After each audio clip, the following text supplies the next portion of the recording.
Good evening, everyone. A very warm welcome to you all to our first Westminster Together event here in the Great Regent Hall. I'm Bernie Flaherty. I'm the Deputy Chief Exec of Westminster City Council. I'm just going to introduce the rest of the panel here. Leader. Hi, I'm Adam Hugg. I'm Leader of the Council. Hi, I'm Tim Rocker. I'm Adam Hugg. I'm Leader of the Council. Is that closer? I'll try and get my mouth close enough to the... close enough to the mic. I will do my best. And am I going to get in trouble now, or is this all right? That's all right. My name's Tim Rocker. I'm one of the two deputy leaders, and I look after young people, learning and leisure.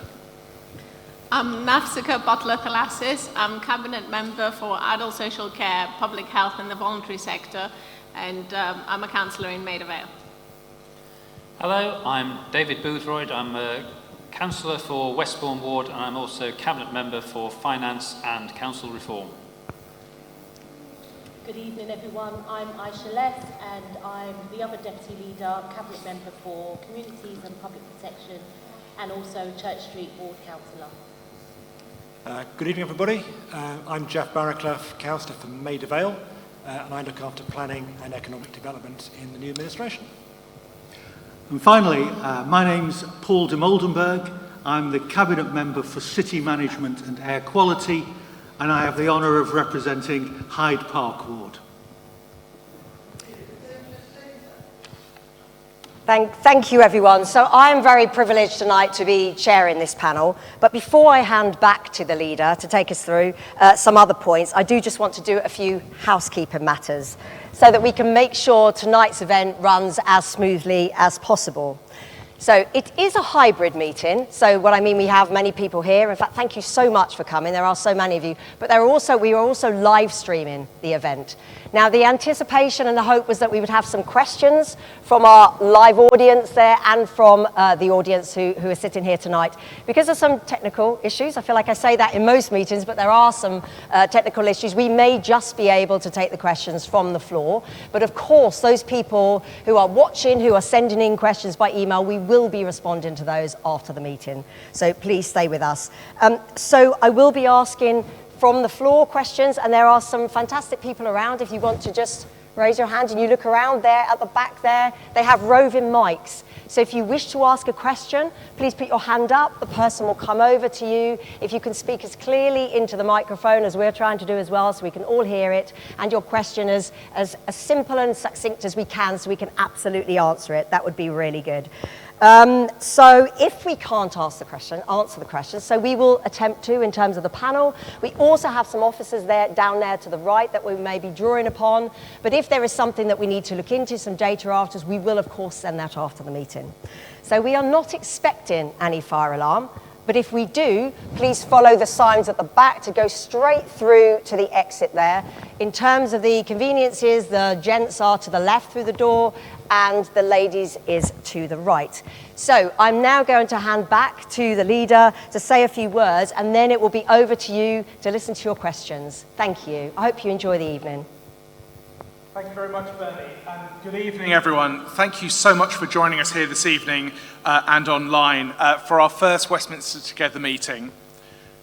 It's been an incredibly busy 6 months for us all since the elections in May, and I'm pleased to report that we've begun to make progress in delivering on our fairer Westminster ambitions. We've got a lot to do over the next 4 years, some real challenges, and we've made a start, but we've got a long way to go. Quite rightly, we've had an immediate focus on the cost of living crisis, and we've invested £8 million so far to help residents through this really difficult time, supporting families with school uniforms and holiday activities, and giving a much-needed support to our food banks and advice services. As part of this work, we've launched our Winter in the City scheme last month, which brings together a range of free community and cultural activities for residents to enjoy in safe and warm locations around the city. Bringing together activities, food, and other things that make it a nice place to be rather than just simply a radiator to huddle around. We will be having a number of major policy announcements over the next few weeks that build on this work already done to try and find ways to support residents through these really, really difficult times. And over the last month, we've taken the first steps to provide more homes for social rent in the city by approving our truly affordable housing strategy at Cabinet last month. This first step will create 160 new council homes for social and rent over and above what the previous administration had planned on the council's infill and standalone projects. And if the previously denied but now being delivered residence ballots on Church Street and Ebury are successful, this will unlock new funding from the Mayor of London that will help those schemes deliver even more council homes to tackle the council's chronic waiting lists. The policy set out the principles that on council-owned land, the priority is building council homes for social rent, focused on family homes, and ensuring that any other form of affordable housing, intermediate housing, meets the London living rent or below. And this will be supported by changes to the city plan that again support our ambition to build more council homes and to encourage retrofitting. It would be remiss of me, as we're on Oxford Street, not to mention the work we're doing to move forward the very long delayed plans for the future of the street with improved pavements, trees, lighting and other public realm improvements, alongside a commitment to working with local residents on managing what we are challenging but important next few years. And yes, I've been talking a lot about the work that the council has been doing to tackle candy stores here on Oxford Street, as we've been raising pressure on these places that are selling fake goods and dodging over £8 million in business rates. And by working with HMRC and the police, we've been able to shut down a third of them so far, with more to come. And that's only one part of a much bigger campaign we're building around the impact of dirty money in our city. I could go on and on about the many, many different things that our team are working on, and I'm sure our Cabinet will have an opportunity to talk to you about some of those really important things tonight. But I'm eager to let you get on and ask your questions. But first, I believe there's a short video, is that correct? Or have we lost that to the IT channel? In the heart of London lies a great city, home to over 260,000 people and 52,000 businesses. A city thousands of visitors flock to each day to soak up its rich history and legacy. Yet so many stories remain untold. Westminster is a great city with so much to offer, home to thriving industries, world famous for architecture and tranquil open spaces. But for many, these opportunities can feel a world away, which is why we want to build a fairer Westminster for everyone. A fairer council where people feel heard and represented. A fairer economy that gives everyone a chance to succeed. A fairer environment where futures are cleaner, brighter and secured. Fairer housing that provides better living conditions for all. Fairer communities that tackle inequalities and celebrates our diversity. So we can create a home in the heart of London where everyone feels like they belong.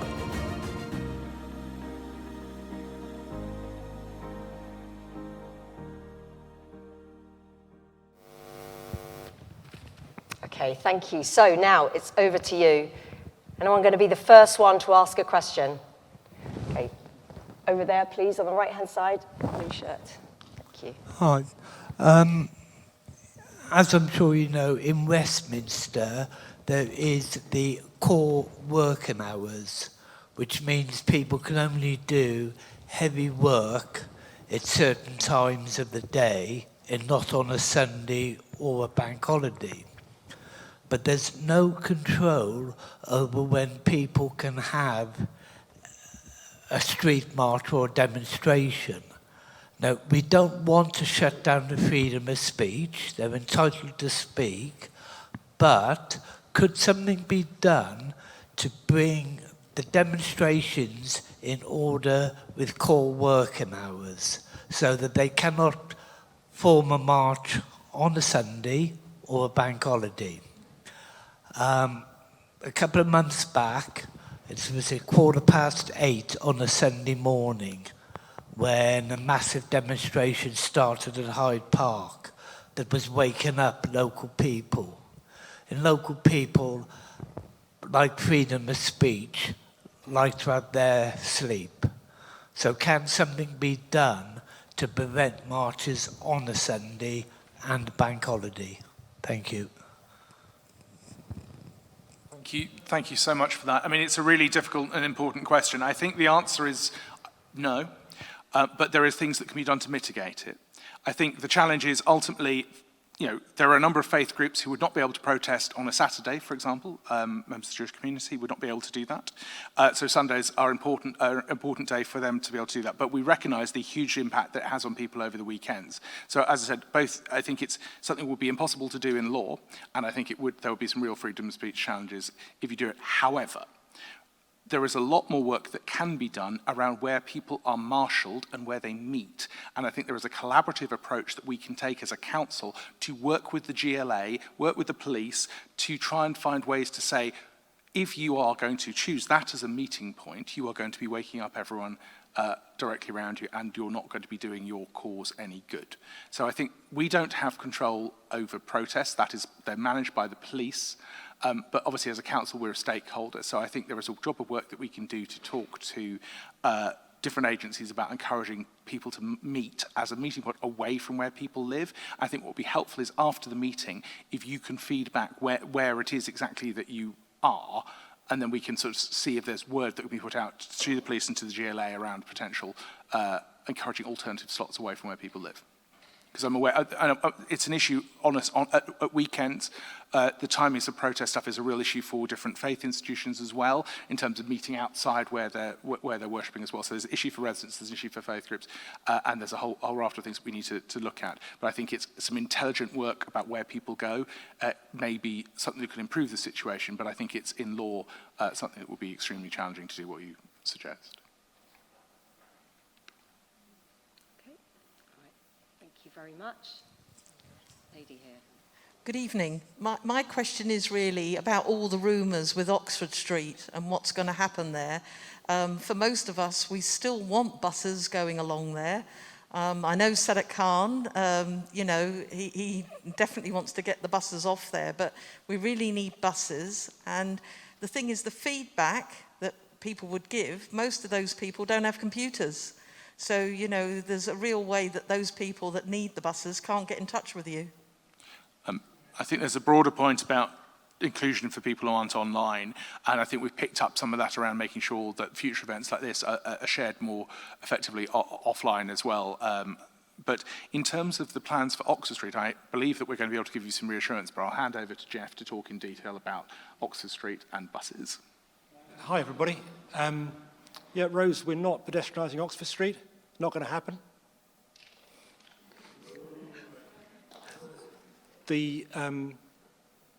Nobody knows where the buses would go. Even if you could work out somewhere else for the buses to go, how would you get to the street when so much of the transport network, the underground, doesn't have step-free access? How would you get from one end of the street to the other without a bus, with two small kids and bags of shopping? And it's still a street of 1.8 kilometres of retail, and it closes 7 or 8 o'clock in the evening. And without transportation going backwards and forwards, it would turn into a wasteland, an ASB magnet. Every drunk in London would be on Oxford Street. So no, we are not pedestrianising Oxford Street. What we are going to do is make it look nicer. We're going to make nicer pavements, going to put better lighting in. We're going to put some trees and some benches. And we're going to do a full audit for accessibility. So we're making sure that it's a street that can work for everybody who wants to go shopping. But we are not going to in any way alter the traffic flow on Oxford Street. So the buses will all stay.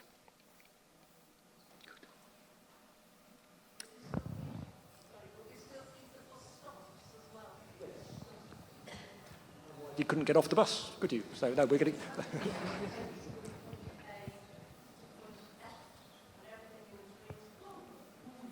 No, the purpose of the bus stops is so people can go shopping and get around the street, so we don't propose to amend the bus stops, no. That's not the point of the exercise. The point of the exercise is, this is London's high street, it is the nation's high street. 10% of the national income is generated in the West End.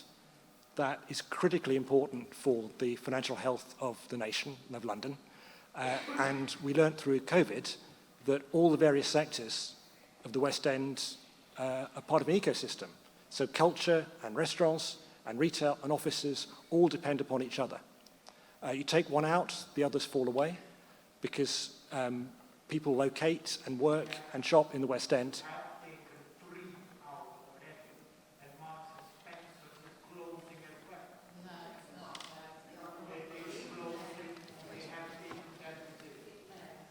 So because of that, we need to make sure the standard of the public realm on Oxford Street is of a quality sufficient for the nation's high street. Not luxury, but of good quality, and that's what we propose to do. It's still going to take a while, because even doing designs and getting the money together and the projects won't be quick. But yeah, we are determined to do it, and we're going to work with the retailers and the shops on Oxford Street to make sure it delivers what they need as well.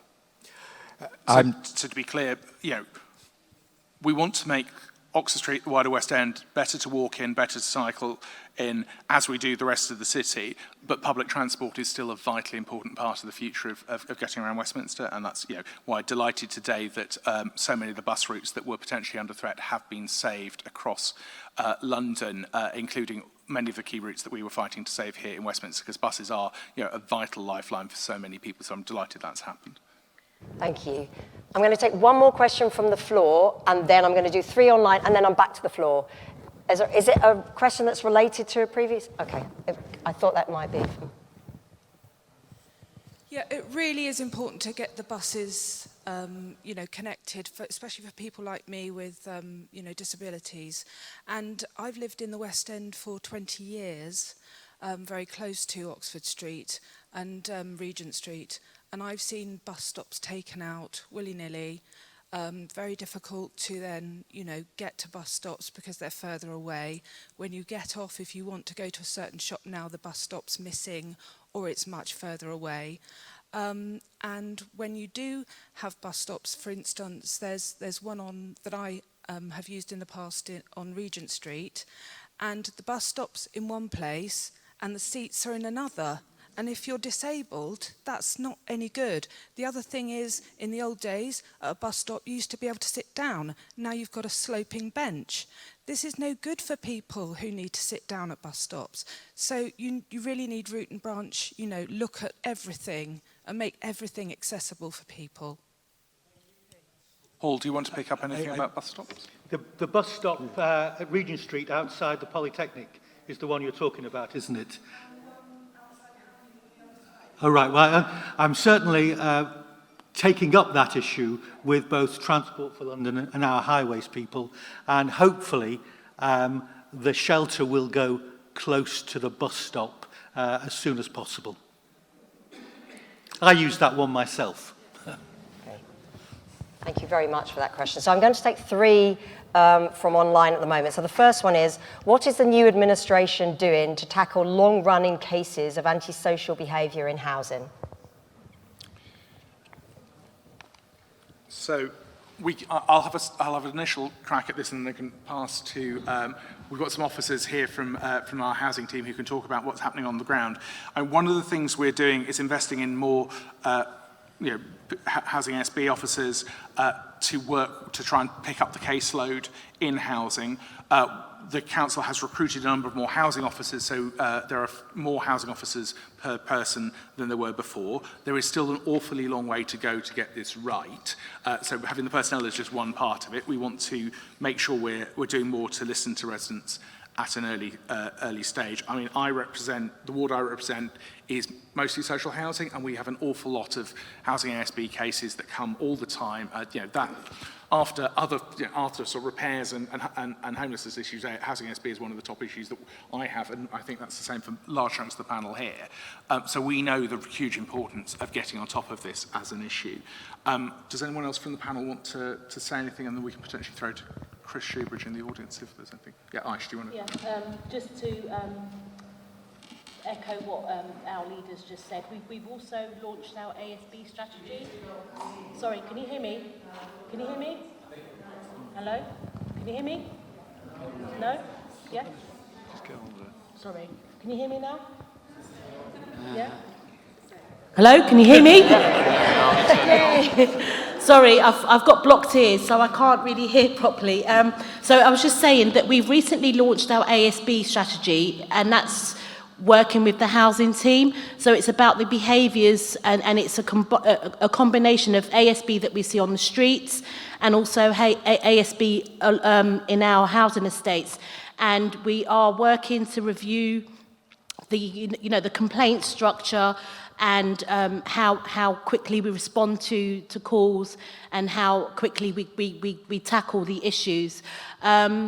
The ASB strategy closes on the 10th of December, so please do look online and please submit your submissions to that, because the more people we have supporting our work, the better, and hopefully we can tackle this issue. And as Adam says, it's work in progress, and we're trying our best to tackle this issue, because I know that it is very concerning amongst our residents, our businesses in the West End as well. So it's about the behaviours, and there's nuisance, noisy neighbours, people just loitering around the stairwells and outside blocks and stuff. So we are working together with our housing team to tackle the ASB issues that we all see on a daily basis.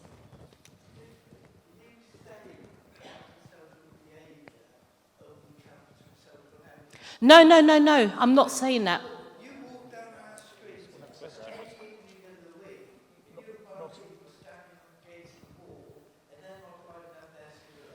No. What I'm saying is that our ASB strategy combines the ASB as a whole that we see on streets and roads and areas, and also part of our ASB strategy also involves our housing department as well. So it's ASB that happens on estates, where residents live. So it's across the board.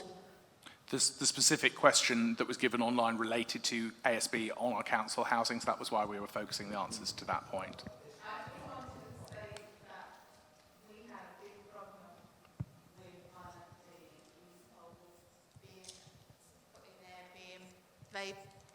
They had Airbnb. Well, we've had a brothel in our block twice. We've had Airbnb. It has been dealt with, but I think that those issues, and sometimes even cannabis is grown in flats, especially the Airbnb, I think people have suffered quite a lot. It's a real problem. We are campaigning hard to get a national registration scheme to enable people to identify where Airbnbs are found in Westminster and everywhere else, and there is a real challenge. The government has not wanted to do that so far. We will keep pushing, and we will do what we can with the existing enforcement powers that we have. The challenge is that we all know the tricks that the people do. They sort of renumber the blocks and pretending it's not the same flat up for hire, everything, and they get round the 90-day rule, and that's why we really need a national registration scheme where we can get on top of that. But if you've got a specific case that hasn't been raised with the council before about that particular Airbnb thing, please do raise it with the teams here, and we can try and see what we can do, because that intelligence is the only way we can get on top of this. If people are saying this flat is constantly being used for Airbnb, you can help monitor that, but it's a whack-a-mole thing at a larger scale without proper registration, and that's why we're fighting for it. Okay, I'm going to take the second question from our online audience, and then I'll come back for another 3. So, how will you make it easier for residents to replace drafty sash windows in council-owned properties? Jeff, do you want to talk about it in general, and then we can pick up on the council side? Sorry, Adam. Did you catch the question? The question was about in council housing. So I thought it would be a good opportunity to talk about the how-to guide first, and then we'll focus on the council side. Okay, but not terribly helpful for people living in council houses, but happy to talk about it. So we do want to make it easier for people to insulate their homes, and one of the challenges everybody's got... Oh, sorry, okay. They told us to sit here, and actually I think we have to lean quite a long way forward. So we do want to help people insulate their homes. It's good for the environment, but also good for bills at the moment. And 2/3 of Westminster is a conservation area, which means that you need permission to change the external appearance of your property. And there are 9,000 listed buildings that need further levels of consent. So we do want to make it easier. I'm working on some ideas, which I can't talk about yet, but in the meantime, we have published a guide on windows with some flowcharts and some advice on how to how best to go about insulating your home if you're a leaseholder. And that includes some more detailed guidance on whether you need planning permission or not, because ideally it's best to do jobs that don't need planning permission because that's cheaper and much quicker. For example, secondary glazing, is what I've got in my flat, doesn't need permission at all, unless you're in a listed building, but in a conservation area it doesn't need permission. And secondary glazing is terrific and insulates well, but also reduces traffic noise significantly. So I can really recommend secondary glazing. But the specific question was about in the council estate, where actually it's the council that takes decisions rather than the occupants of the...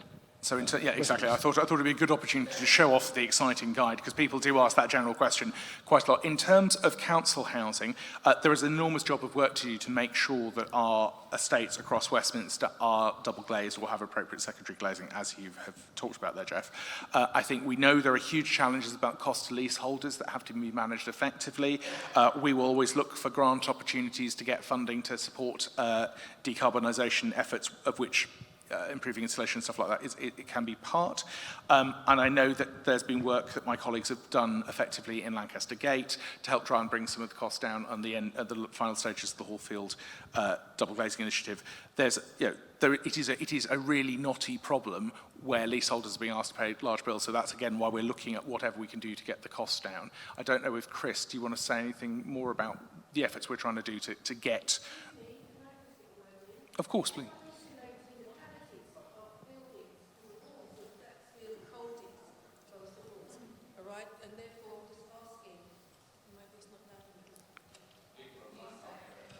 Hello, can you hear me now? About cavity wall about insulation. Insulating the cavities of the walls. What about doing that as well as? Because if you're able to do that, that will also help to speed up the work that you're talking about.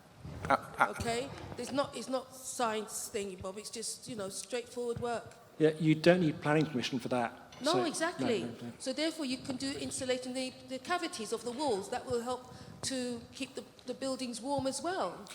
Absolutely. So obviously in our council stock, there has been an ongoing retrofit programme that we are looking to enhance, and I think Chris can talk about it in a bit more detail. Obviously there was a big programme of works in 2011 that filled the cavities in a lot of the council's stock, but each year there's been an ongoing cavity wall filling programme. And so Chris, do you want to talk both about the cavity wall stuff and about what we're doing on windows?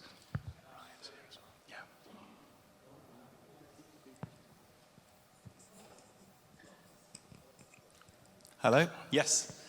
Chris Shoebridge, I'm Divisional Head of Housing, so responsible for the housing, Westminster Council's housing. We have been doing a lot of work around retrofit, which is what Councillor Hogg was explaining. So we have a retrofit project, so that means we are going into a number of our council homes and we are putting in insulation, so just as you were mentioning, Camilla. So we do the flooring, we put insulation in the walls, we change the windows, and we try and fully insulate that property and make it more energy efficient, which reduces bills for our residents. We have a certain amount of funding for this project, and we're hoping to extend that and to be able to roll it out to further properties.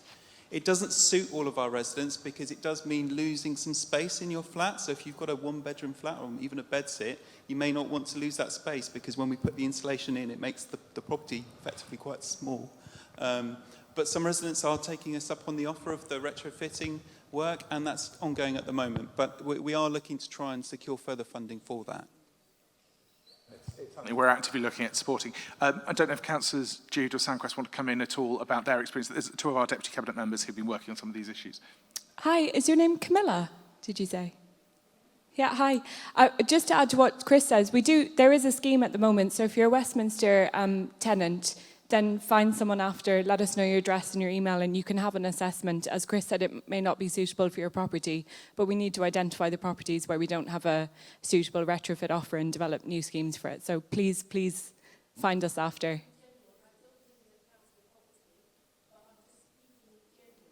Yeah.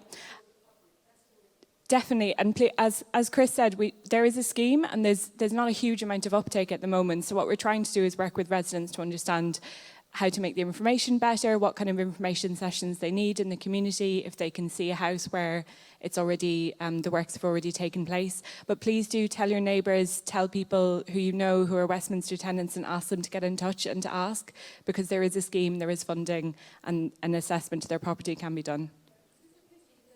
Soon for each ward, all right, because that way the information can get out to those who's got computers at home. And those who don't, the others can share the information even more. That's the only way you can communicate things across more effectively. Yeah, definitely. So we're working now. So so it'll be coming to people through their housing officers now. Because I agree with you. I think not enough people know about the scheme. So we're trying to get it out through more different channels. Thank you.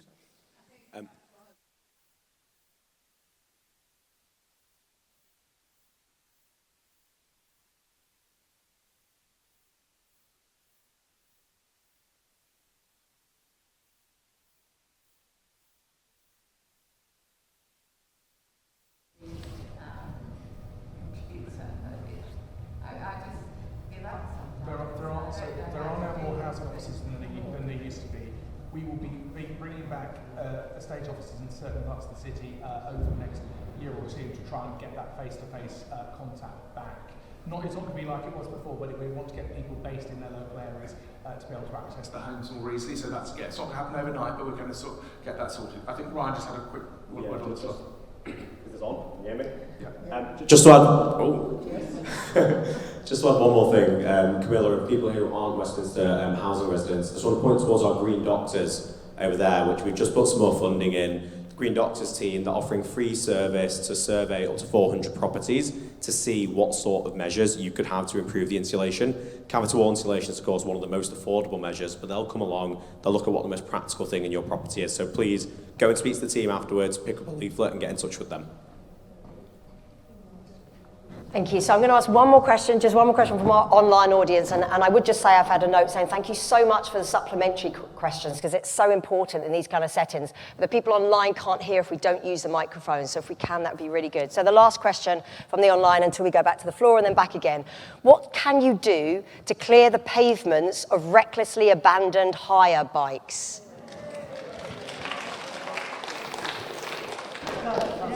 Well, a few months ago, we decided to act because there were far too many bikes left in obstructive places on the pavement. And so we put together a small team and going around in a small van, picking up anything that was obstructing the highway. We want to support cycling. It's a good way of getting around town. But we also want to support good habits and good ways of parking your bike when you have finished with it. And leaving it in the middle of the pavement where someone could trip up over it is not a good thing to do. So what... Yes, that's exactly right. We've met with we've met with the organisations that represent blind and visually impaired people, and they made those points very, very strongly. And we've made these points to the dockless e-bike companies, and we want to get some sanity and some regulation into the system, because at the moment it is a free-for-all.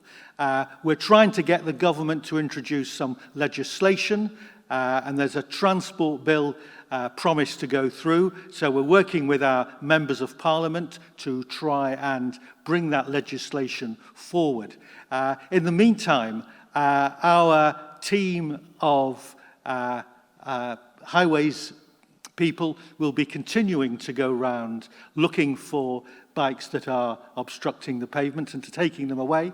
And I was pleased to see that last week Wandsworth Council followed our lead and are doing exactly the same to do. And I'm sure other councils in inner London will do that. We want to have some regulation. We want to provide parking spaces that are safe and secure for bike riders. And we are working with the dockless e-bike companies to that effect. We're hoping that we'll get some agreement with them. so that together we can, as I say, bring some sanity and regulation to our streets. Touch with the council with regards to the parking. Sorry, with regards to the parking section for e-bikes and scooters, right? And I told them no, because at the end of the day, in the drawings that they showed, that where they're going to put it, they didn't have to park across the road where the children play. It's a one-way system, which has a little one-way going up the other way for bikes, okay? There's parking as well on the other side, on both sides, all right? So it's quite highly congested.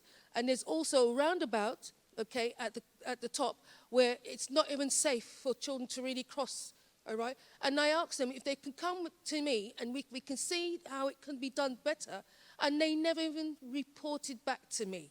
I thought that was really highly disgusting, all right? I'm Because sorry to hear that, and if you could after the meeting, give me the location where that parking bay is, we'll look into it. But you're absolutely right.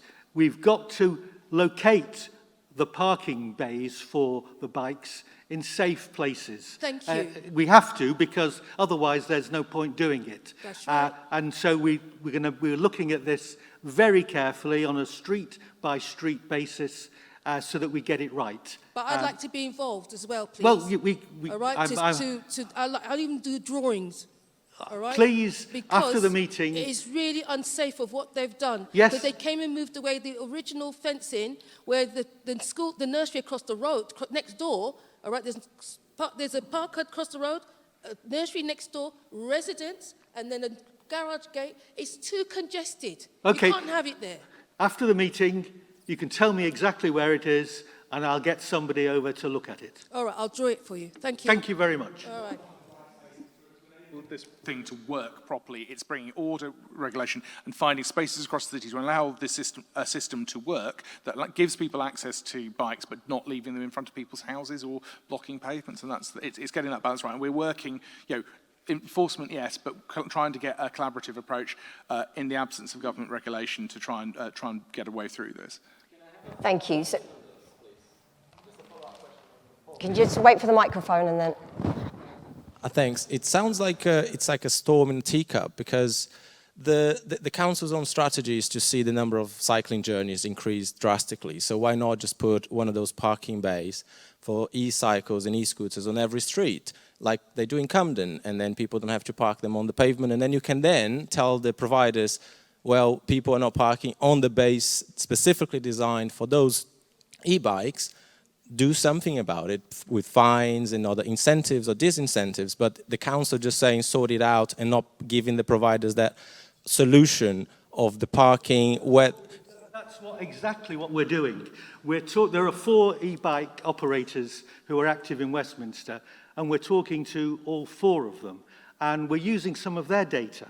They know where their riders pick up the bikes and where they leave them. And that's important because those are the popular spots to hire and to leave bikes. So we're working with them to work out exactly where we should put these parking spaces around the city.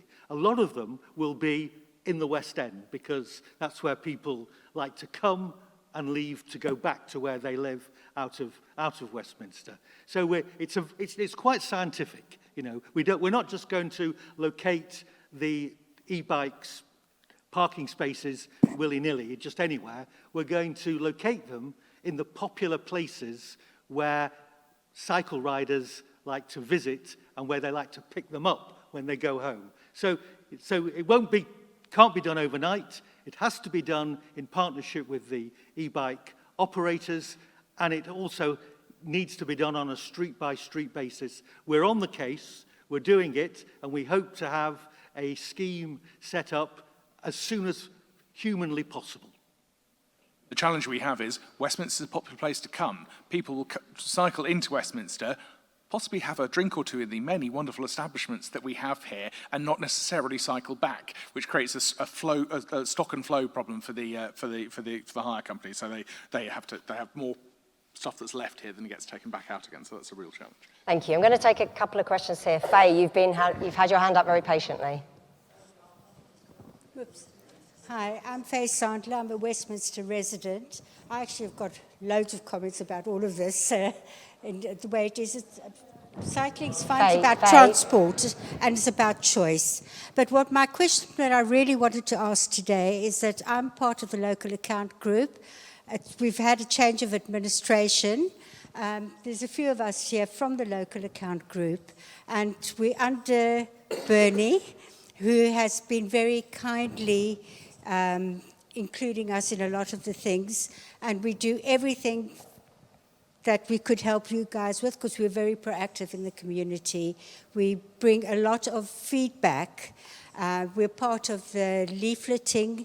We've been involved with safeguarding. We've been involved with quality assurance, writing reports, because one thing, and I take my hat off and I'd like to thank Bernie, is that she has been very inclusive and very particular that there is accountability and transparency, and has worked very closely with us. We are a diverse group, both by borough. We could do with a few more people coming onto the local account group, but as we've had an administration change, I'd like to throw to all the cabinet members and the councillors here as how you could use the local account group in a proactive way, because we were pretty robustly used. Thank you to Bernie and to the team that has been in. So that's my first question, is how you guys can use us. The second, a lot of things that we've been mentioning today, I would like some quiet words with you guys from a community perspective, because a lot of people are not in residents association properties. A lot of us are not on estates. A lot of us have huge issues with the lack of soundproofing. Transport is vital. You remove a bus service, you're isolating an elderly person. You are isolating people to get to where they need to go. It's the demise of commercial high streets. And cycling as well, it's fine in its place, but it also needs to be a choice of transport. So I'm glad you said there's been a saving of buses. Could we get an email to know which buses have been saved so we can feed it back to our community? But basically, I would like to thank Bernie on her inclusive and training us for further things. And some of you know me more than others, so thank you. Hi, Faye, thank you for that comment. I met the local account group last week, and I'm pleased to say I knew.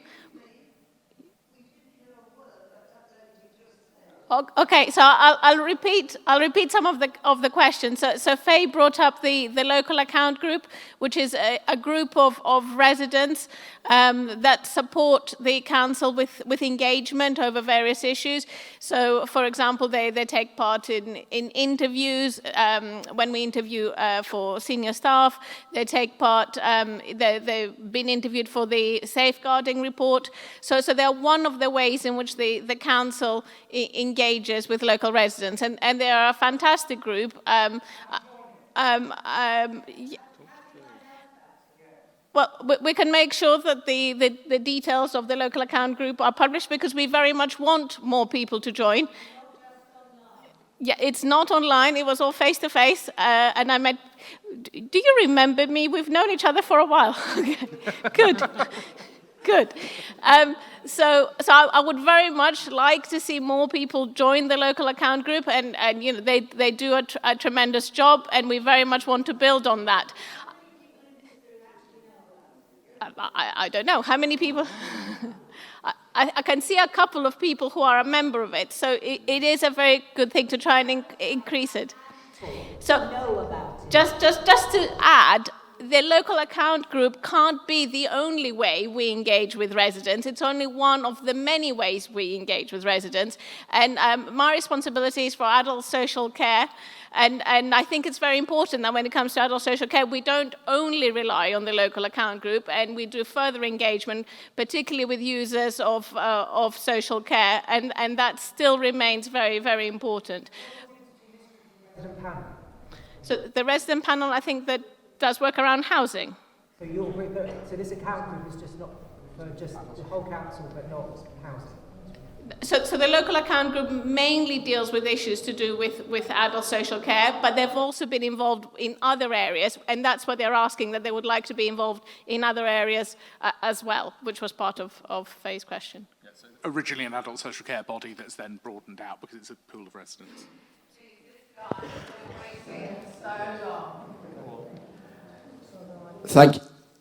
Thank you. A couple of comments on what's been said, and then I'll say what I had been going to question, if I may, please. I'm pleased to hear what you said about Oxford Street. You heard from a lady at the front there, though, about the difficulty with bus shelters, etc. Please look at the mess that's been made of Park Lane, where it's a complete pig's ear. You've got bus shelters on one side of a cycle lane, people having to cross a cycle lane. The bus stop is in a different location to the bus shelters. It needs scrapping, that scheme. The second thing in connection with all this is tens of millions of pounds are being spent on reconfiguring roads all over the place, when those road systems were basically good. And yet then councils across the country then saying they're spending tens of millions on reconfiguring roads, then they say they don't have money for education, social care, etc. Please, can people get the priorities right? The road system ain't broke, don't fix it, to paraphrase an old... Yep. Just to explain very clearly, yeah. Sadly, irrespective of what the priority setting you said there, money that's spent on repairing roads can't be spent on educating children. That's how local government finance is set up in such a way that capital spending on building things like roads and other buildings and stuff like that can't be spent on services. It's, if you want to talk to Michael Gove about how local government finance works, that's just a practical thing. They're different pots. Yeah, well, you said you've been lobbying government on other things. Well, that's something which needs changing, because it is ridiculous in the current state of the economy that money is being spent the way it is when there are better priorities. Now, what I was actually going to ask is two combined issues. The hospitality industry has been saying for years that there's a problem with finding staff because of the inaffordability of accommodation in the centre of London. Yet there are numerous pubs where planning officers, in cahoots with the property owners, are saying, oh, the staff accommodation above the pubs is poor quality and the planning permissions are being granted to turn them into luxury flats. That's one part of it. You know, there needs to be looked at, and the protection of community assets. The second part, in connection with that housing issue, is, I will quote what's happening in Mayfair. On Marble Arch, there was a block of flats. It's now the Marriott Hotel. At 22 Grosvenor Square was a mixed office and residential building. It is now a hotel. 14 to 16 Park Street were two houses. It is now a hotel. There is something amiss going on. There was, above the club 5 Hertford Street, there were 9 flats. When they got the permission to make it into a club, they retained 1 flat, and there was a Section 106 planning agreement that they would have to provide the other 8 flats nearby. Just a few weeks ago, the council granted permission to remove those flats from the area and shift them off to the Harrow Road.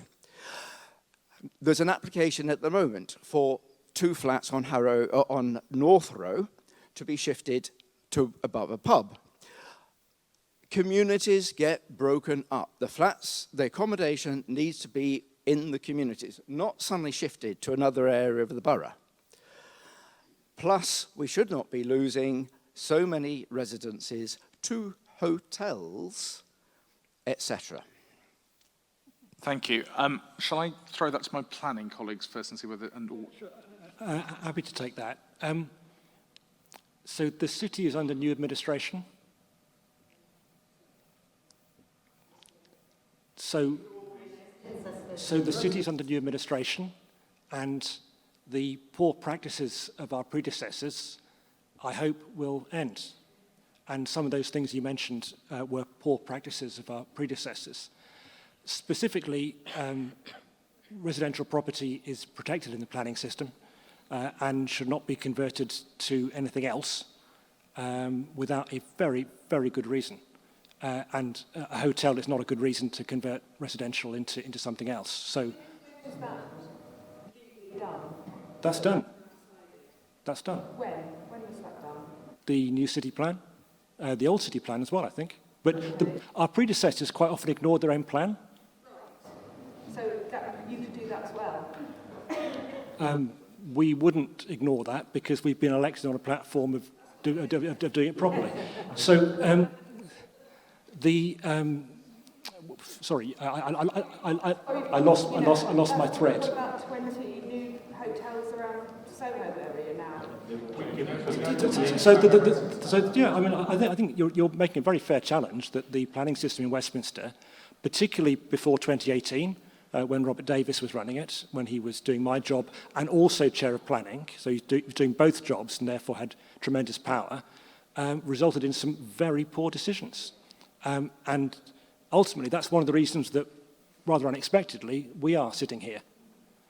Because the public throughout the city were fed up with being consulted on documents and planning procedures and policies, and then these policies just got ignored. So my message to the development community is, if you build according to the plan, we will approve your buildings.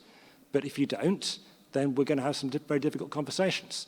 If I just touch on a couple of specific points, hospitality is struggling for staff. We've launched a new program called Westminster Works, which is designed to help employers be better employers in this industry, because there's a reputation in restaurants and hotels and bars and so on that they don't treat the staff terribly well. There's a lot of bullying, the pay is terrible, the hours are terrible. And what we are working with them is on a sort of kite mark that will allow employers to market themselves as employers that pay at least London Living Wage, that offer progression and offer good working conditions. And we're working with the Westminster Employment Service and Kingsway College to help our small residents who might fancy a job in hospitality to be matched with good employers for good jobs. Specifically on accommodation above pubs, there is no demand for that. People who manage pubs no longer want to live upstairs, and I would like to keep upstairs rooms where they are used for community use, but it's difficult to sustain the argument that they need to be maintained for use by the staff, but particularly in central London where people can get in and out quite quickly. So that's the answer on that. But yeah, I mean, the city's under new management, and in 4 years' time, you'll have the chance to make your verdict on how we've got on. Okay, so I'm going to take another few more questions from our live audience.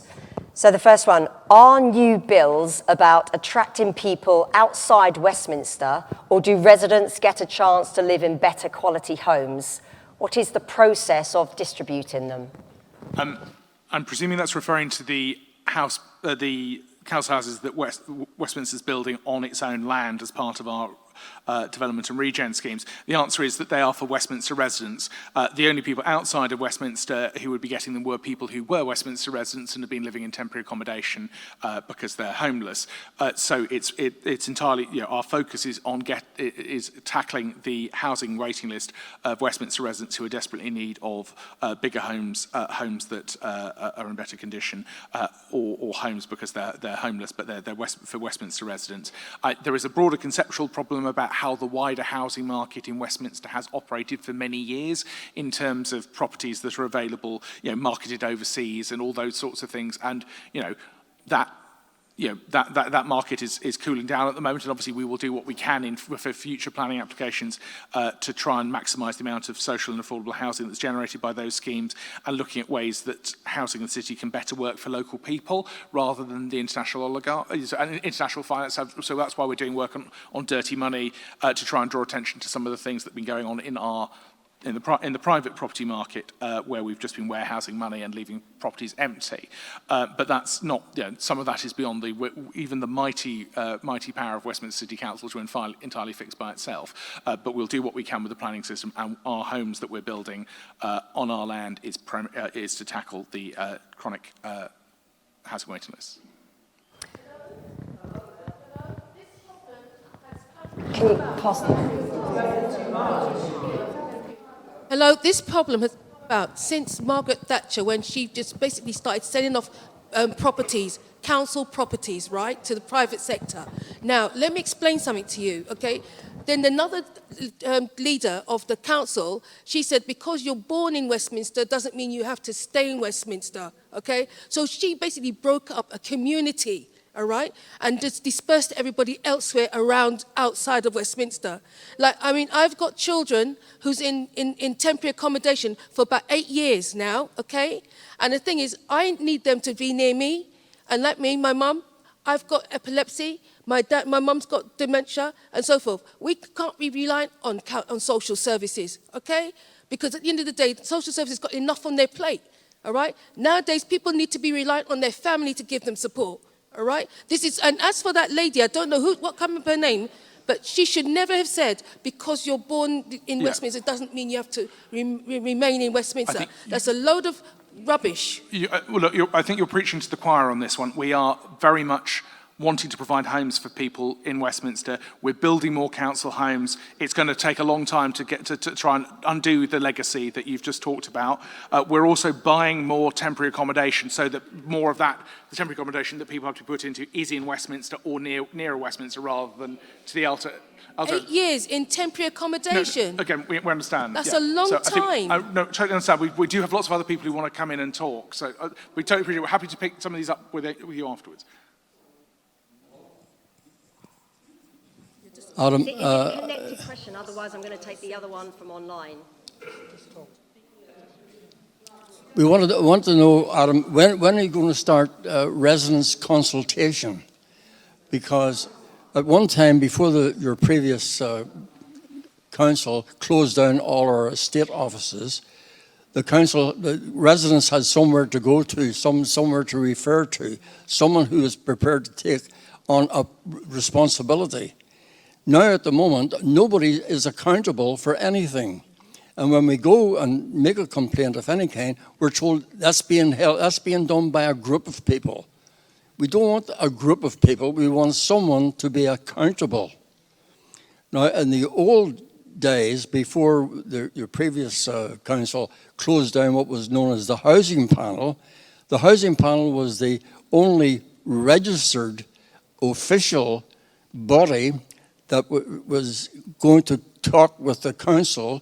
It was accepted also by the government. And we should have that brought back again, because the people on the housing panel at least were voted in. They weren't appointed, and they weren't selected as being good people to talk to, as the cabinet member said. They've got a group of people that you talk to. We want people who have been voted to represent the residents.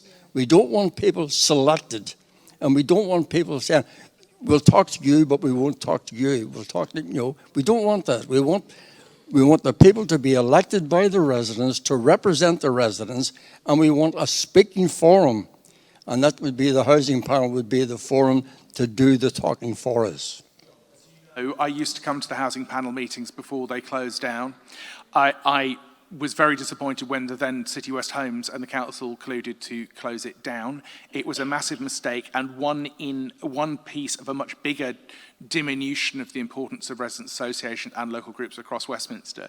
The honest truth is that on estates across Westminster, we have far fewer residents' groups that are active and registered than we did when I was first a councillor. And we've got a job of work to try and change that. And I think that's about having a different approach at the council to make sure that we're better at listening. And it's about structures as well, and I'll get to that in a second. But we need to start at the grassroots. It's how can we make people give their time to try and make change at the local level. And ultimately, a lot of people have got fed up because they were banging their head against a brick wall. Some of that. Some people, and I know this must be alien to everyone who's here tonight, don't necessarily want to spend their limited free time discussing some of these issues, and part of it's made worse if they turn up and then the issue doesn't get solved. So that's a real challenge. We've got we need to have different ways of engaging with people that fit their lifestyles, but we also have to have better structures. The Future of Westminster Commission is looking at this. So we've got a panel of experts at the top level who are working with a residents panel that's, again, got some old members of the housing panel involved, some new people involved to come up, helping them come up with recommendations. And there's a job of work, and I'll get Councillor Begum to be in touch with you after this about how other residents groups can feed into that process of work that's going to inform what we do as a council. Obviously, there are council engagement structures that existed under the previous administration. We're looking at them again to see what needs to be done. But you've got to start at the grassroots. And ultimately, I look around my ward and look around a number of other wards, and the number of active residents associations that used to be there just aren't there now. And bluntly, there are particular issues where the estates are tenant-led rather than leaseholder-led, and we need to provide the support to give tenants a voice and help that to happen. I've got a really strong residents association on the Wessex, but that's only just come back into life in the last 2 years. But across other parts of the city, there are real challenges where residents groups weren't that. So you've got to start at the bottom. We've also got to make sure they feel they can be heard at the top. Long job of work, but estate offices as well heard that point. We know we're going to try and do something on that. Thank you. I'm going to take, okay, just the lady there has been waiting, then I'll take one online. Go ahead. I don't need a mic. Right, sorry, I am a member of Zebra, so I'm a member of the Residents Association. Do I need the mic? Right, is that better? You won't like my voice very much. I actually want to change the subject slightly. I'm sorry about that, all the people with housing problems. But I have a problem with road and the state of the roads in Queensway. The number of vagrants, and when I politely said to some people who've been sleeping rough for the last 3 weeks, I think they've got a lease on the area outside Bayswater Station, I was told by the police I shouldn't be so nasty to them. I said, could you please not sleep on my doorstep virtually? The police are not as supportive as they should be. It's a terrible state for people who have their own housing, luckily, or even if you're on council housing, I don't mind. But why should we have to walk over other people and their dirt? That's the first thing. Also, all the vagrants begging for money. I'm sure that this could be dealt with. I don't think it needs a brilliant brain. I'm not a member of Mensa.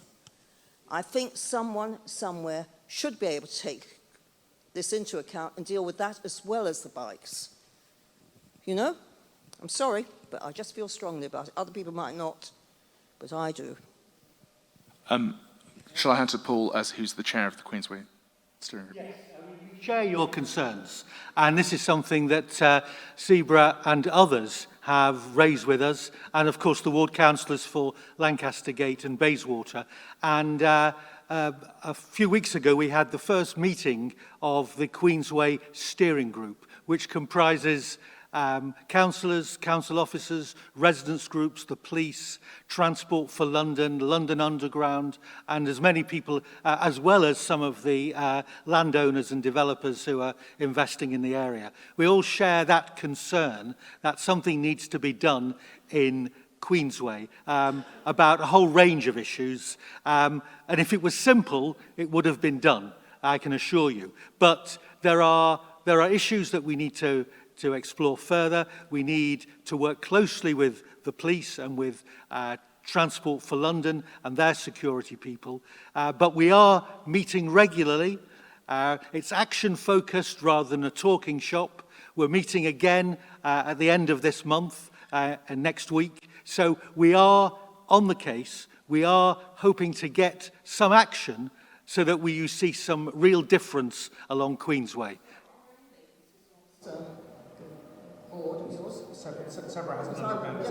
Yeah, if you want to come along, you can do. If you're a member of Zebra, speak to John Zammit, who I'm sure you know well, and John will fill you in on it, and he'll make sure you're involved from the Zebra point of view. Okay, thank you. I'm going to take a question from online, a couple, and then I'll come back to the floor. Parents are scared of their children cycling and even walking to school. When will infrastructure be changed to make it safe for children to walk or to wheel? Take that one again, Adam. Yep. This is a really important issue. I've been to a number of schools where parents have told me exactly that issue. And we've got a programme, for example, to improve dangerous junctions and put, for example, green man crossings wherever possible in order to make those crossings safe for pedestrians, particularly when going to school in the morning and coming home at night. We've got a lot of junctions that need looking at. We've got a lot of junctions where we've already fitted the drop curbs, so it's easy for parents with buggies to negotiate them, but there are still more that need to be done, and people are sending us the details for where streets need this, and we're getting onto them as quickly as we can.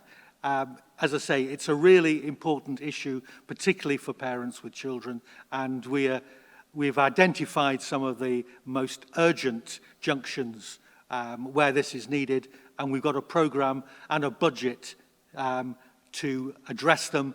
Sadly, we haven't got as much money as we need, but we'll do as much as we can, as quickly as we can. I think you may have mentioned, obviously, we recognise the School Streets programme is something that we've been pushing for from opposition for a long time. We recognise there are certain issues with the way it was implemented, and as we're saying, we're investing in CCTV cameras to help monitor those school streets to actually make enforcement real. That will be rolling out as soon as possible, and we're talking to schools literally this week about how that's going to happen. Okay, I think we'll go back to the floor now, please. Yep, two here. Thank you. I want to know what the council is planning on doing for those of us that are struggling with overcrowded housing, because at the moment, from our point of view, it doesn't seem like much of an effort is being made, because I say that because we've been trying so many different ways to improve our situation. We've been bidding for over 10 years. We've been writing countless letters to the council that have been just completely ignored with no response. And it's just frustrating because we're trying so hard and the only response we're getting is we don't have enough housing, but we're not even at least told what could be done to improve that or what we ourselves could do in order to improve our situation. I just want to know what the council is actually planning on doing about that. So, thank you. As I mentioned before, the council has a house builder. So, as the lady at the back there said, there is a legacy of not building enough social housing in Westminster. We took power in May. We can't create houses out of nothing, but we have the day one objective that I sent the senior council officers here was how can we look at the building programs that the council has already in train to look at how we can help provide more homes to deal with overcrowding and homelessness and everything else like that. So as I said, compared to the previous plans that, so there's now going to be, the council now has a plan for 1,396 council homes as part of its building programme. We have added 160 to basically a number of properties that were going to be selling off the homes off for market sale. We've gone in and said, no, those should be council homes for helping people on the waiting list. You know, 160 sounds good. There are 4,000 households on our waiting list. We're working with the Church Street and Ebury Bridge regens again to see how we can improve those schemes to maximise the amount of council homes they deliver. Again, that will be hundreds more council homes feeding into that system that we're talking about there. But this can't happen overnight. We can't will houses into being. We are looking at ways to buy as many homes as if homes come onto the market that meet our affordability criteria, buy them and add to our housing stock as well. We have put a moratorium on selling off council properties, which the council was doing as well. So we're trying to look at all the different options we can to maximise the supply. But the problem is the demand is so high, it's no matter what we do is never going to be enough in the short to medium term. But my housing casework, my caseload is mostly housing cases. People who write to me, it's mostly housing cases, and overcrowding and homelessness are right at the top of that list of priorities in terms of the people who are coming to me saying they're being put out all over London and stuff like that. And I wish I had a magic wand that I could wave that could fix it. but we are looking at every avenue that we can to maximise what we can build. And then when big private schemes come, again, looking at what more they can contribute to meeting that challenge here in Westminster.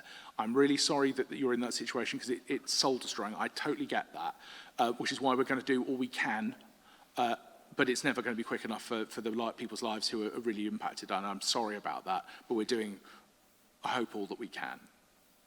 Thank you. I'm going to take the question over there from that gentleman who's had his hand up for a while. So I'm here to talk to you about the... Hi, Adam, you know me.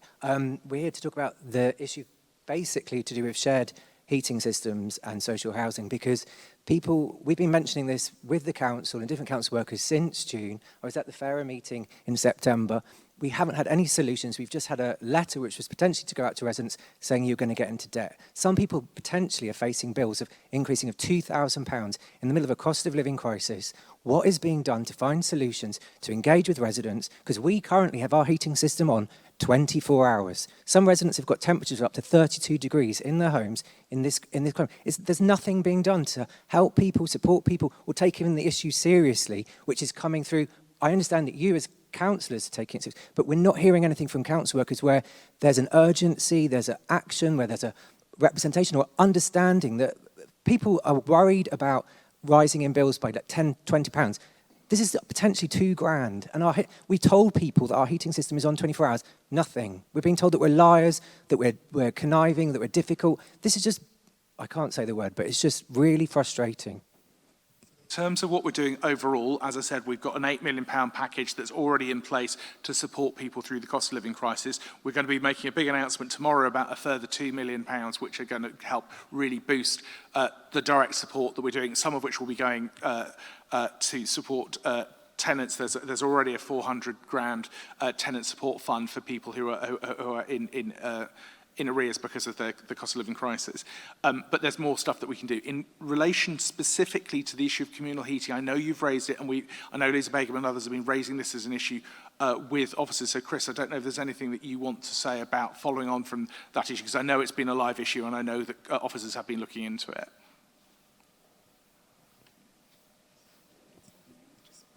Hello. Hi, I'm Chris Shubish from the housing team. So I think this specifically relates to our PDHU system. We do have a number of communal systems, but this is the largest one that we have, and it serves not just the estate that these residents here live on, but a large area. It requires a huge investment to replace that system or change the system. We are looking at all different options at the moment. We're looking at different options for replacement, looking at whether we can replace pipework or the whole system. We're looking at all the different options, but it's going to require a significant investment to make a big change to that system. In terms of the short-term strategy, one thing that I'm aware, and I thought this had been communicated back to you, is that the prices that PDHU tenants, recipients are paying was set when the energy price was lower, as in they bought the energy earlier, so that the prices aren't reaching the height of the cap. No, totally understand, but they were set in, I think, April rather than this sort of... There's still nothing being done, and the reason I couldn't raise this is because there are things which could be done, because we're on a boiler system. We can stop it from being 24 hours. We can control it so it doesn't have to be on all day when people are out. Currently, residents are just leaving their doors open to manage their heating. And also because of the water pressure in the system, it's crazy. The water pressure in the system is so high, but we've just had letters sent through to all our residents that it was artificially high and they're going to find a way to reduce it.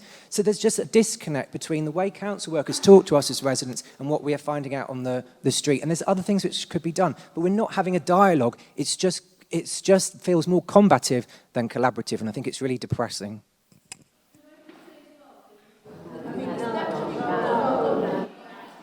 Someone who hasn't... Who is the person? No. Okay. Sorry, thank you. We've probably only got time for a couple more questions. Well, we can stretch it. We can go a bit, but yeah, we're so... Thank you. Yes. Thank you. I do have a question. I've been trying very... RSMSG, Angry Chair. Very sorry to hear about all the housing problems. It's absolutely regrettable. I'd like to sort of do a paradigm shift and talk about the boy racers in Mayfair. And from 4 p.m. to 4 a.m. in the morning, the noise, the revving, the very, very dangerous driving. Is there a strategy from the council or any other societies in looking at what we're going to do about that? Because that's people in housing, lucky enough to be in housing, not just in Mount Street or wherever, in Mayfair, and it is very, very disturbing for a lot of our elderly neighbours. Thank you. Paul.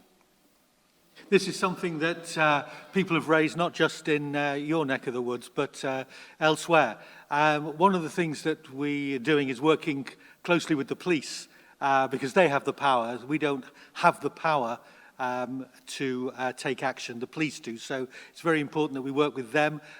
Some boroughs have been experimenting with cameras which detect noise and therefore are able to send fines to the people who own the cars. But it is very annoying. It's an issue that's common, it's an issue that's common in this part of London rather than other parts because of the sorts of people who are able to live here and with the high rents and the high property prices. But as I say, we'll continue to work with the police to try anything to get rid of this evil. Well, the strategy is to work with the police who have the powers to take action. Well, what I know the police have been doing irregular, one-off, targeted operations where they go to a particular location where this is happening and are there either all night and all morning to catch those responsible. So the strategy is to do those regular activities.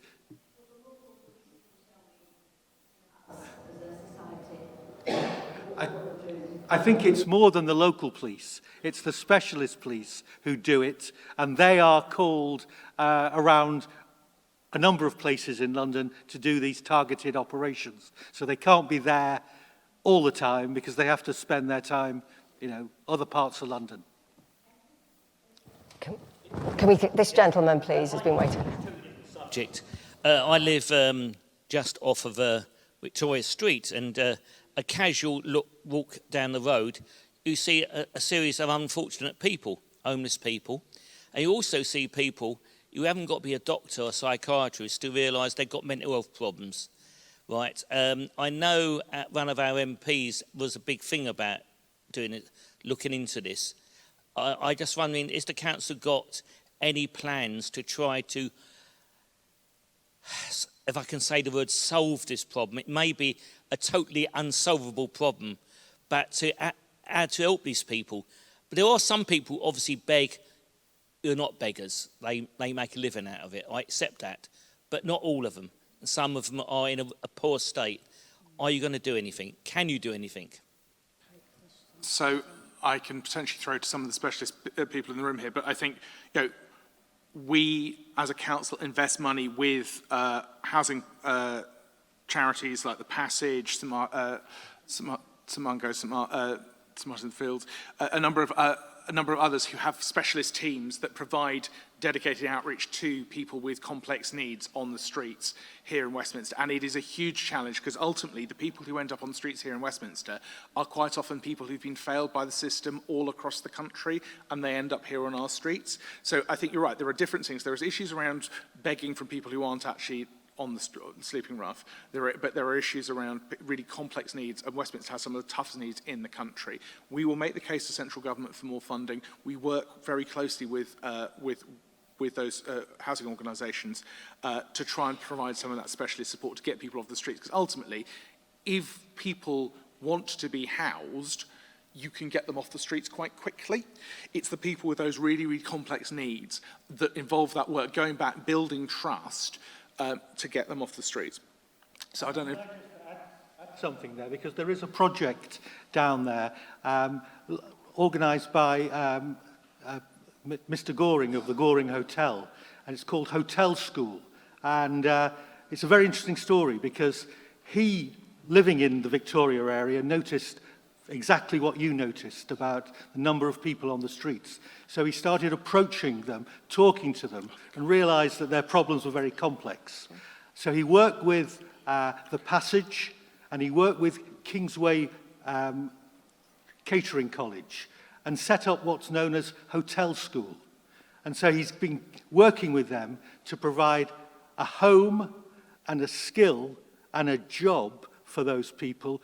He's employing some of them in his hotel kitchen, and he's got a number of his colleagues in the hospitality industry, some of the celebrity chefs, to get involved as well. So these people who are on the streets are given some hope, given some skill, given somewhere to live. And that's the sort of project that we want to support more, because it gives people hope, it gives people, something to cling on to, and a skill that they can take elsewhere.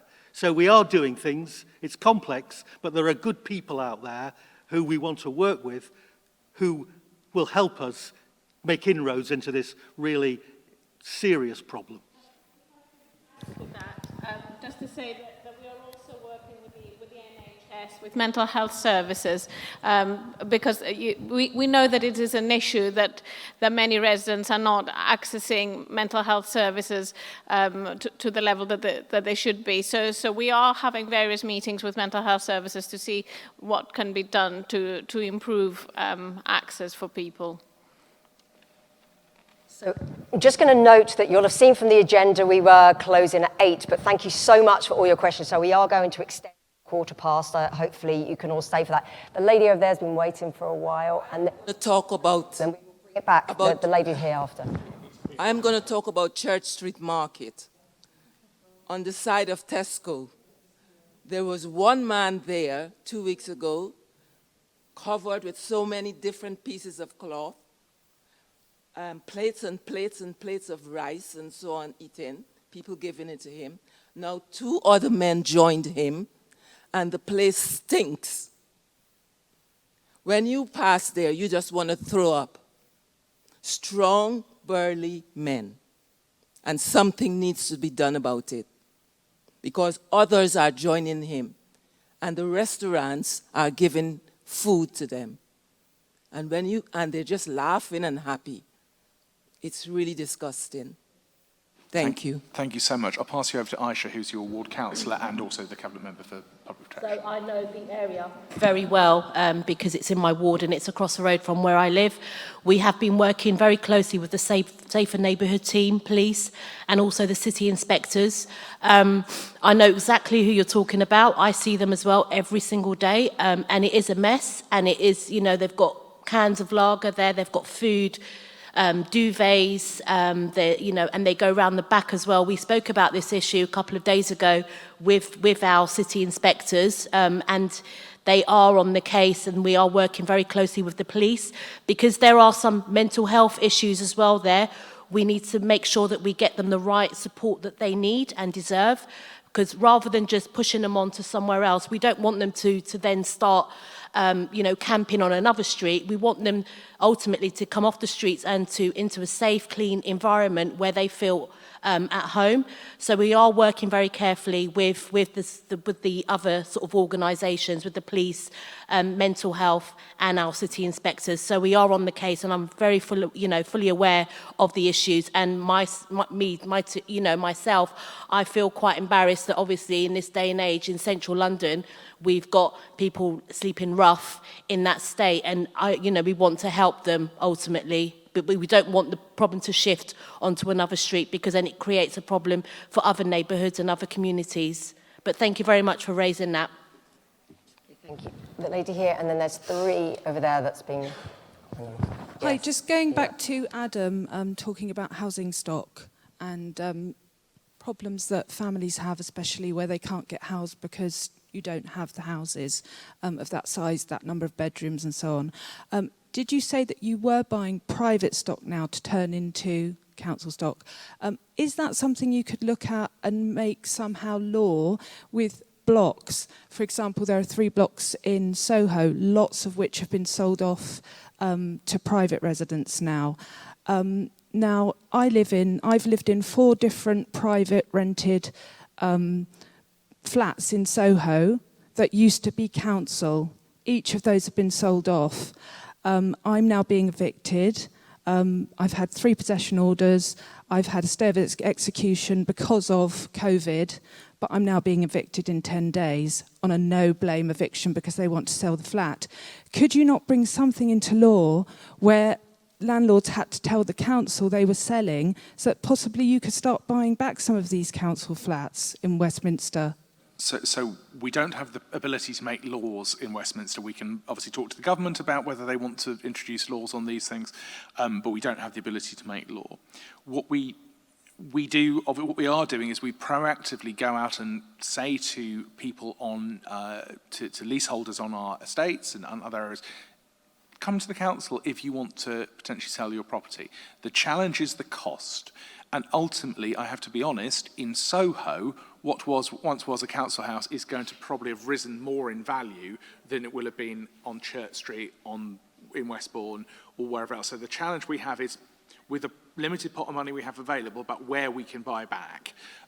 So that's the challenge. There's huge issues around the legacy of right to buy, not replacing the stock, and cause huge problems. In terms of where we are now, we don't have a law.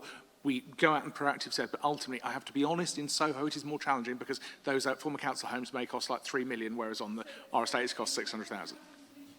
And obviously I've been in touch with the homelessness service at Housing Solutions Service since my last possession order was granted. That was in June.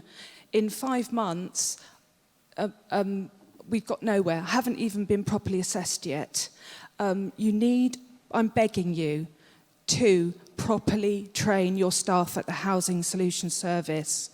It's appalling.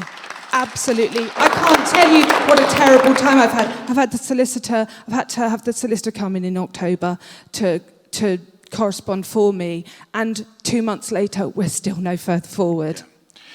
What I'd ask you to, after this meeting, if you want to give me your case, I can look into it myself.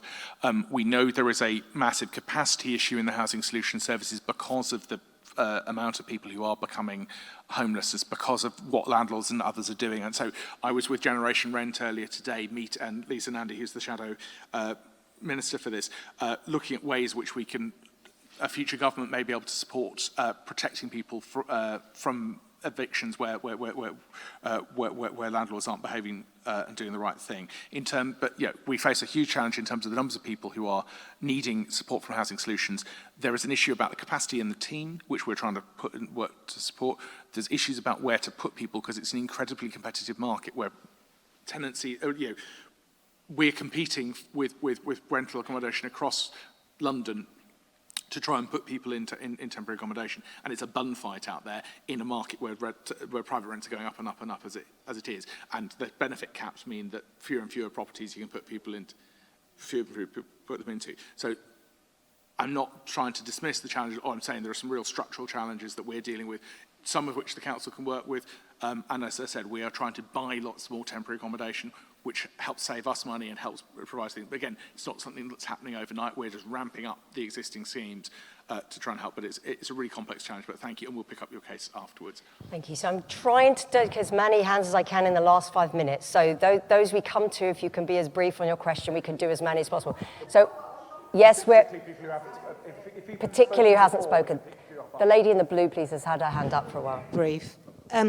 Councillor Hugger and I have already spoken about this issue, but I'd like to speak to the other cabinet members who are sitting on the panel there, particularly anybody during this evening who has spoken about look on the website without reference to those people who can't do that.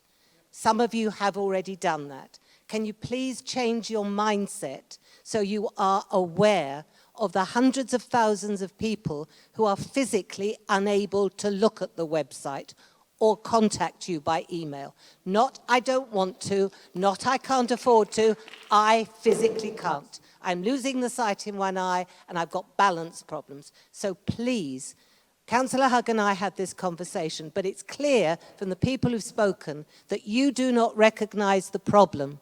So please recognise it, please change your mindset, and please make sure when you want people to get involved in any group, that you don't just put it online, that you go through libraries, you go through community groups, you go through anybody you like.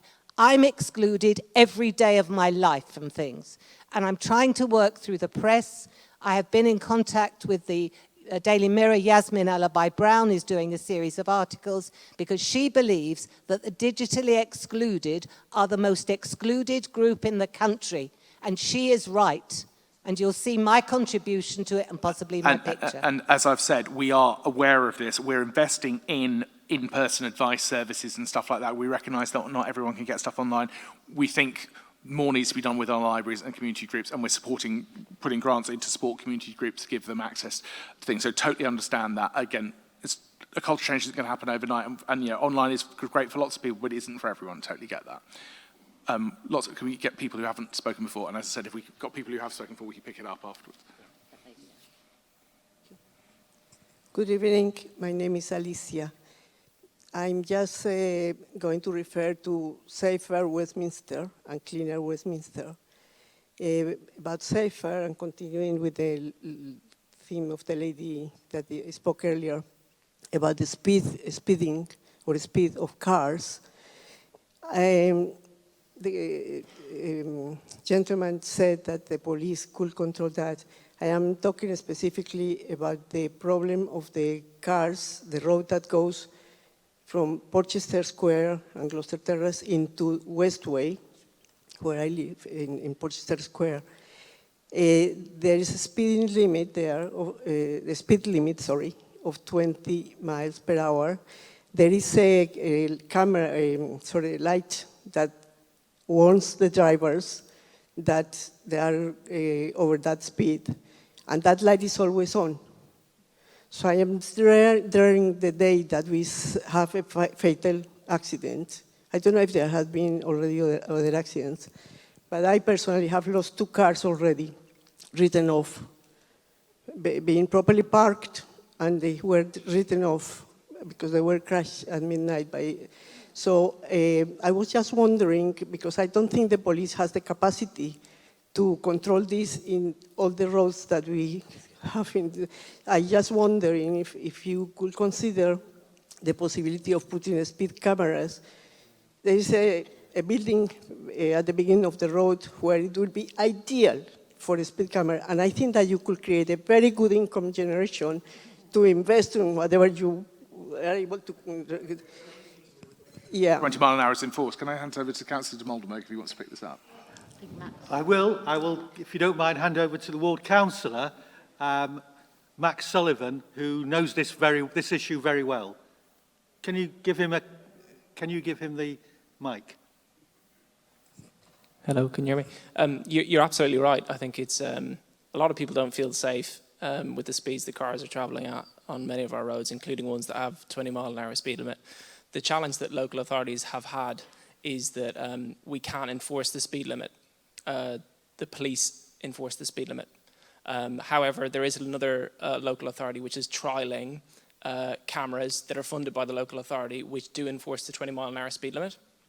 One of the challenges, the problems with the legislation, is that speed cameras, all the income generated, whether it's police cameras or local authority or whatever, can't go back into the council. They go into a national pot. So it's always a problem that it's never self-funding, unlike some other things that we do. But you're absolutely right. There are things that the local authority should do, and I think there's lots of things that Westminster should do to design the roads differently so that the cars slow down. And I have to actually say that I disagree with a gentleman who said earlier that the transport system isn't broken. 5 people die every day on our roads due to cars, and a huge amount of that is due to speed. So I think redesigning the roads in a way that forces cars to slow down. And the bit you're talking about, people act like they're already on the Westway. They drive like they're already on a 40 mile an hour road. So I think it's absolutely crucial, and people don't feel safe on our roads. Can I suggest follow-ups happen after? Why don't you grab Councillor Sullivan afterwards? Okay, we can pick. Yeah. So I think. Hi. Okay. I think I'm gonna maybe close with a bit of funny. I got two folds of issue, completely different. We spoke about complex needs. I think you all guys need to understand, I get emotional about here, complex needs is not only the person that is on the streets. Complex needs is the person like me, that dress well and looks happy. I'm not happy. It's a person that hoard and they close inside all the time. These people get discriminated because of my disability. I got evicted from one accommodation to another. And you say the police is cooperating with community mental health? Community mental health don't want to hear me. The police came evict me at the door because of health and safety concern. Police evict me for antisocial behavior, never had a criminal record. Okay, so this is something I want people that hoard to be addressed seriously under community mental health because it's a severe mental health problem. And I want social service because I lived 2.5 years in Westminster in Bayswater with this lovely lady behind me. And this had to be addressed. Because it's not true there is no cure, like Josh Share, community mental health in South Kensington and Chelsea, where I came from originally said. He's a social worker. And social services need to look at the decision they've done from the very beginning. When a person is very unwell, it shouldn't be me after 6 years being scattered around, waking up, say, oh, how do social services?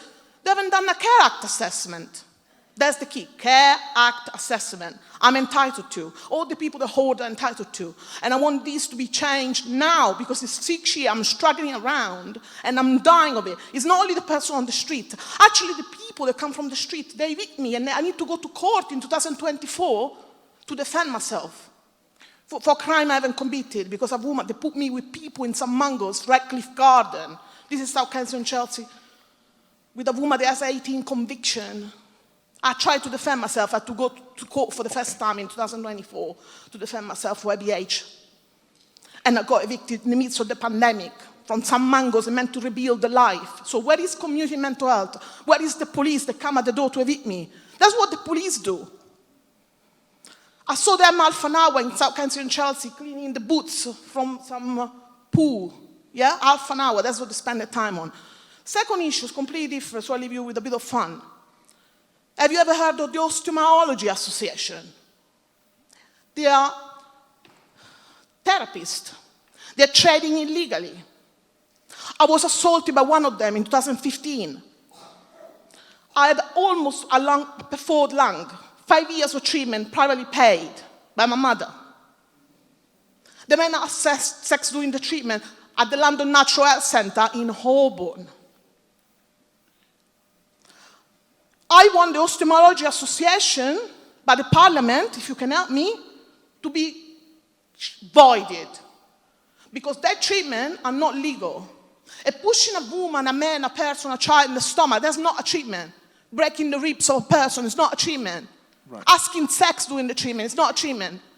The police said, they gave me a crime record, but did nothing. There's not a camera in the... I think in terms of the specifics of your case, I think there are officers here who you can talk to afterwards to go into detail about that. I think that's probably the better place for the things with your but those things are connected. Because the person they hold, they have traumas. Assaults are big traumas. Okay. Yeah? And you develop people, family deaths, illness, childhood, then the assault, these things are all connected. And I don't want the Osteomyology Association, there's a woman called Karen at there, there's actually a woman like me. Okay. She don't care. I don't think we can pick this up here. I think the best place is for someone to come and speak to you afterwards about the specifics of your case. By the way, I work in Westminster. I got an event on Friday. I'm an event organizer.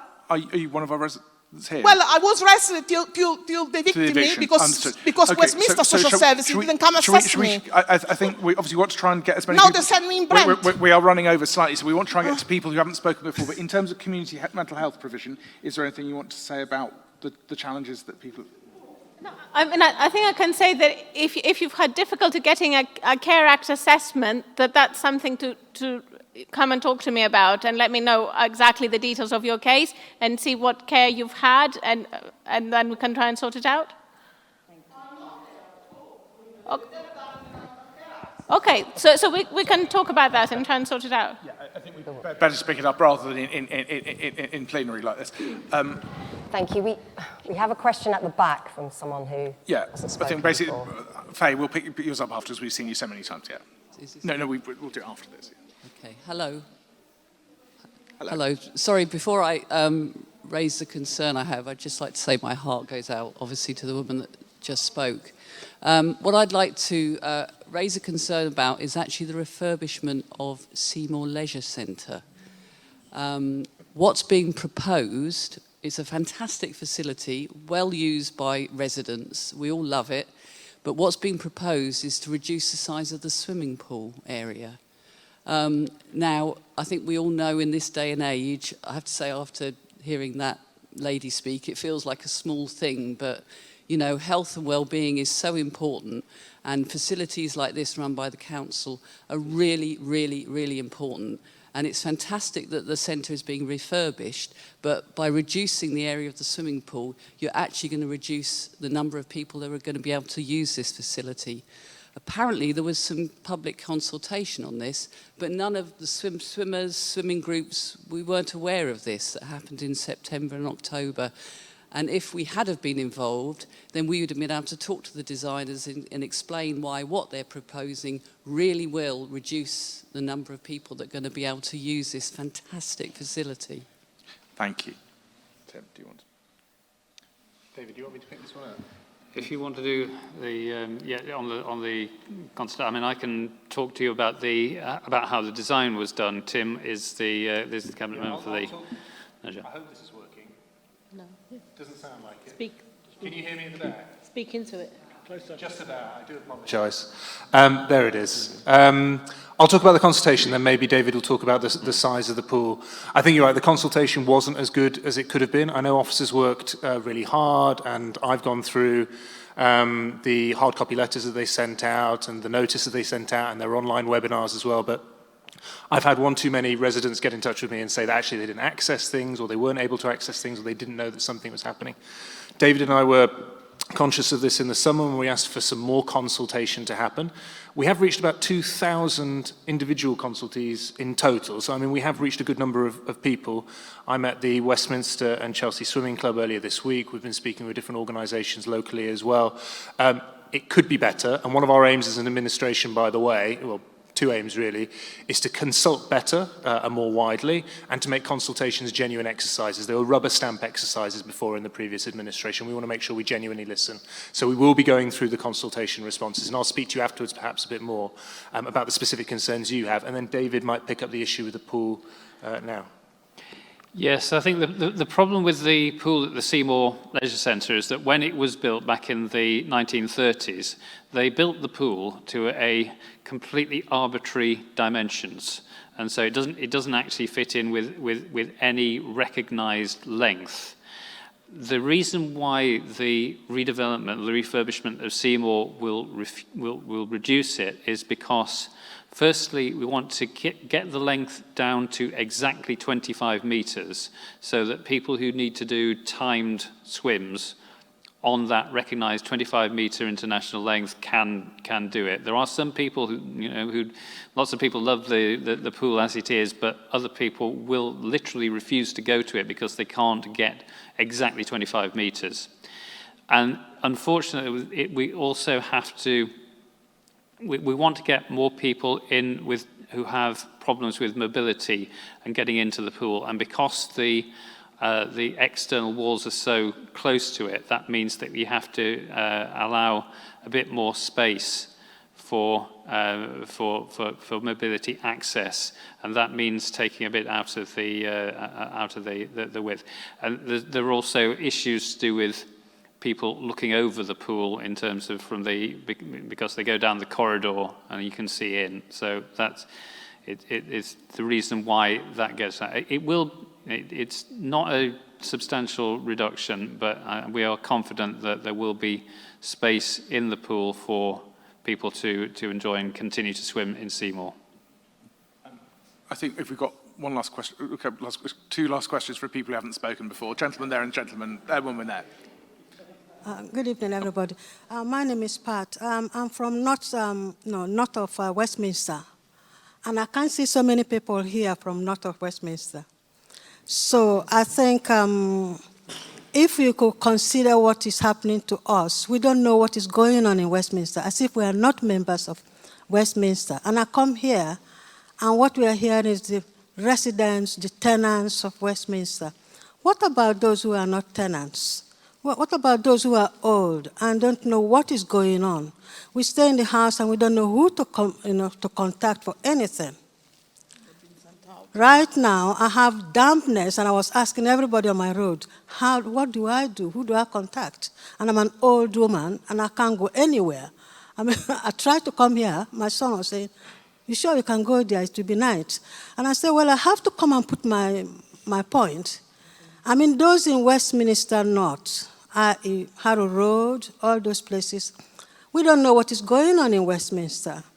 We don't have information. Maybe you should tell us to go to the library, or maybe put posters, or give us a special newspaper, I don't know. Yeah, so, but we really do need to know what is going on. Our young ones are hanging around because there are no jobs. You don't give them accommodation, you don't give them jobs. So they hang around in groups and threaten us. Because when you go to pass where they are, about 5, 10 of them, how can you pass through the curb? You're scared. They won't do anything, but you just worry to pass through them. So I think if you can consider north of Westminster and give them jobs so they are not hanging around, give them accommodation, even if it's just 1 bedroom. Unless they are females and pregnant, you don't give them anything. You don't want to know because they are men. They are not pregnant. So there are no accommodations.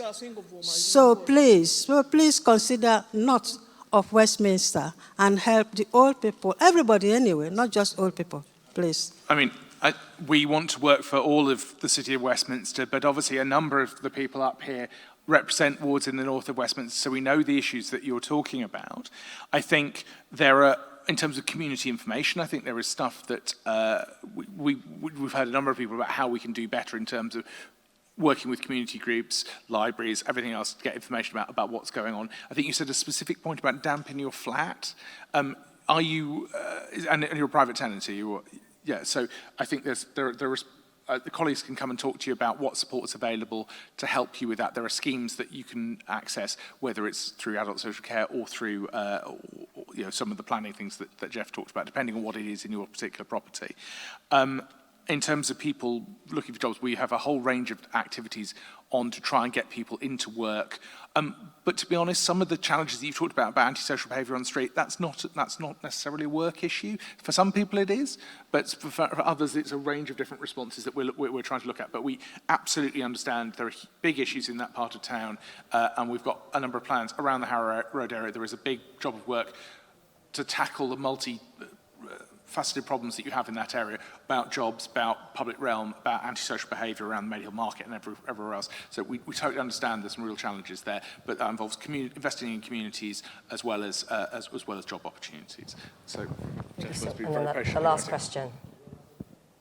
Right, thank you. You may regret this, I'm not sure. I've lived in Westminster all my adult life, which is quite a while, and I've never voted Labour, ever. I'm sorry. Throughout that time, there's been a Conservative administration in the city, and from my own experience, it's been pretty good. The services I had were good. The streets were clean, the bins were empty, etc., etc. I've never been involved in housing, so I don't know. I hear that there are issues there, have been issues there. But yeah, the council tax was pretty low during the previous administration. Everything you're talking about is going to cost money. Pretty much everything's going to cost money. I'm wondering how much you're going to increase the budget above the level of the previous administration, and what that's going to mean for council tax for me next year, the year after that. In terms of council That's tax, the elephant in the room, I think. Well, it hasn't been talked about. In terms of council tax, we've been very clear that we're not going to raise council tax this year. We're in the middle of a cost of living crisis. I think that we, well, can I just respond to the question? Let's be very clear. There are very firm restrictions on, even with the changes that they've made Now, there are very firm restrictions on how far councils can raise council tax. You know, even with what they've announced in the budget, even if the council wanted to, you can only raise council tax by 3%, and then there's additional 2% levy on for adults supporting adult social care. We have no intention of focusing on that as the main revenue generating source here. What we have talked about is about reprioritising some of the things the city does. Now, as I mentioned in response to a question at the back there, certain things are about investing capital investment. So there is a big capital programme that the council has, many billions of pounds, and we're looking at how you shift the priorities within that to do things that tackle the housing crisis or things on the streets, to meet the things. It's moving money that's already there around to meet the priorities of the new administration. In terms of the revenue side of things, again, this is, if you don't come from a local government background, this can seem incredibly arcane, and I know some of our colleagues on the panel here have found that as well. But there is the money to pay for services is ring-fenced and kept in a separate pot. Again, we are not promising the moon on this. There are some specific things where we think there needs to be greater priority. Some of this is about policy practices and just basically being a better council at listening. It's not all about X amount of money.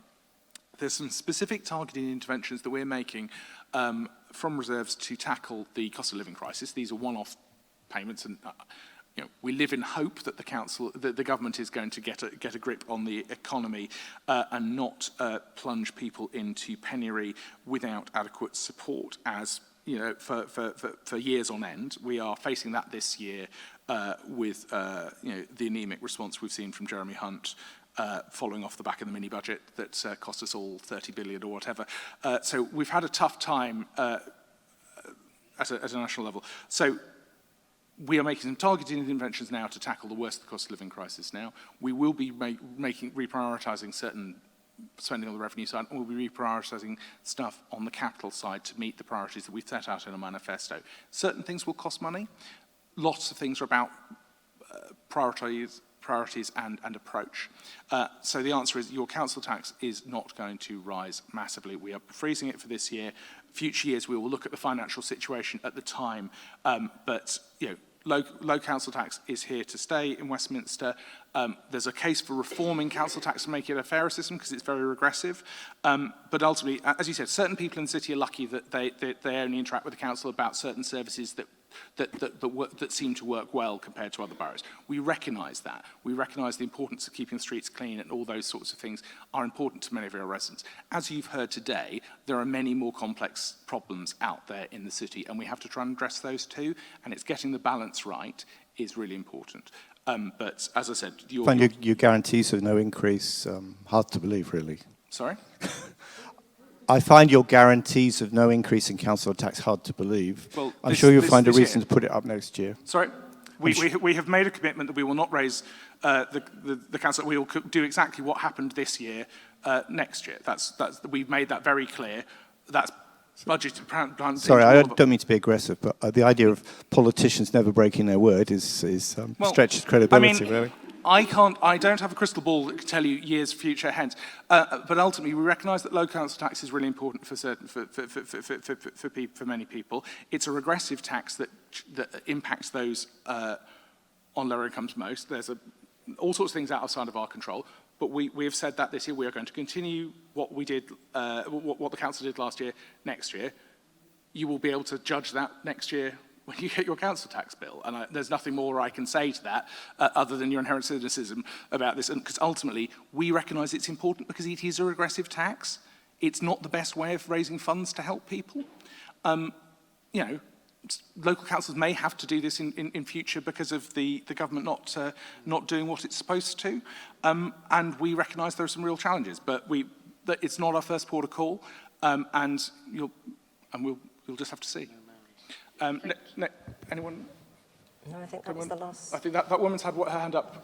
We'll do one last person who hasn't, and then people who have asked questions before. Yeah. We'll finish. Yeah. Can anybody explain to me what does affordable housing means? Because We have several developments happening in Queensway, Whiteleys. Across Whiteleys, there's another one going to happen quite soon where Boots is and the post office is, and in Paddington. But our young people who are born in Westminster, educated here, are not able to afford those affordable housing. So they're going to be moving out, and we're going to have a generation gap difficulties here, because you're going to have a whole lot of elderly people, not younger people, making up the mixture of your communities. So that's what concerns me. Please, Jeff, take it. Yeah, let me take that one, because it goes to the point I was making earlier about a new administration. So Whiteley's huge development was waved through by the previous administration with no affordable housing at all. Opposite Whiteley's, that block where Boots is on Queensway, on May the 5th when we took over, that proposal had no affordable housing and gas central heating. It now has 1/3 affordable housing, like it's supposed to, and heat pumps and a green roof. That's the difference it makes, because we dig our heels in and we say you build according to the plan.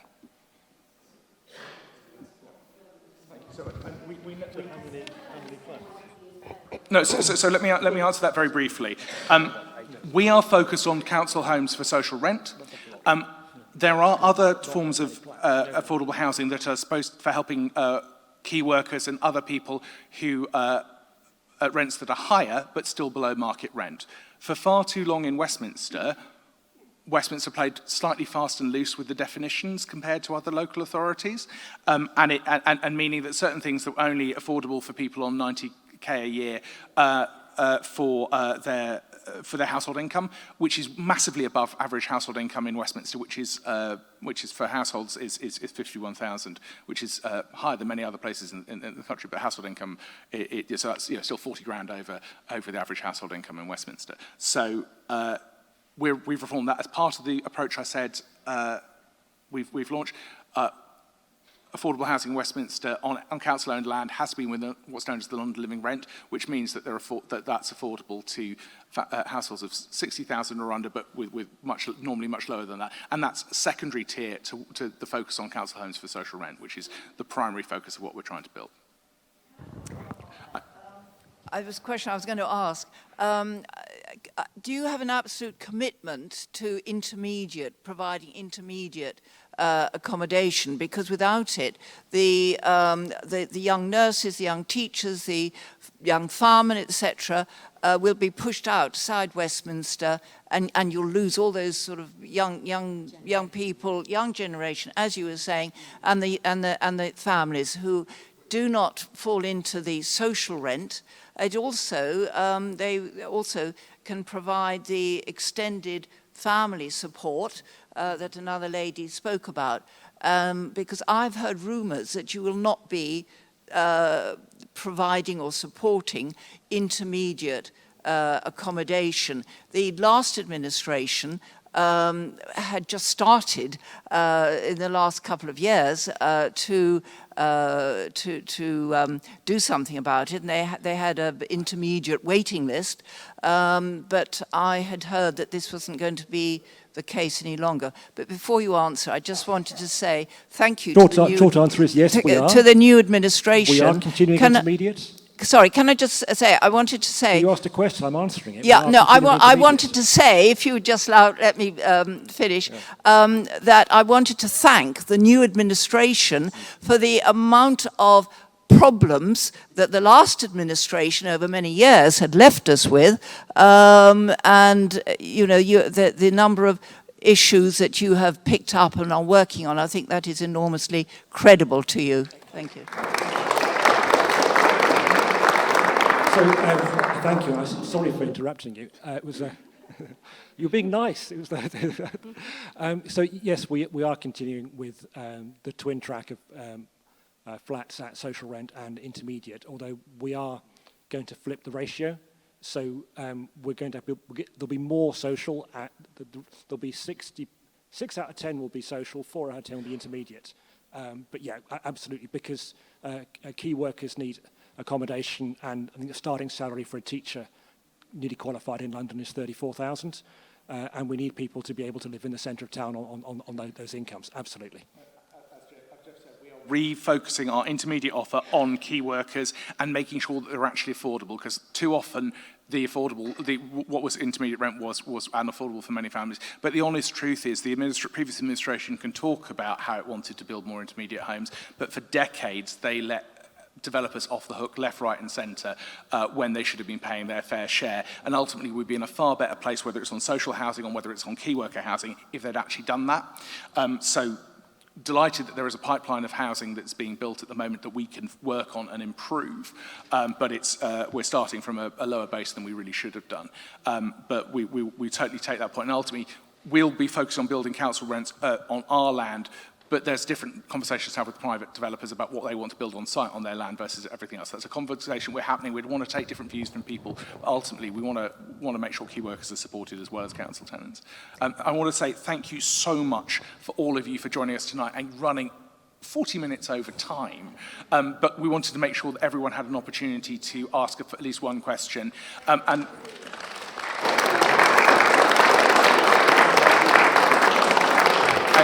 can I say huge thanks to the officers who probably wanted to go home for doing so, but really appreciate all your support. So please have conversation with us afterwards about the issues that you've raised. If you wanted to raise another question that didn't have a chance, do grab us afterwards. Thank you so much. Thank you very much, everyone. Safe journey home.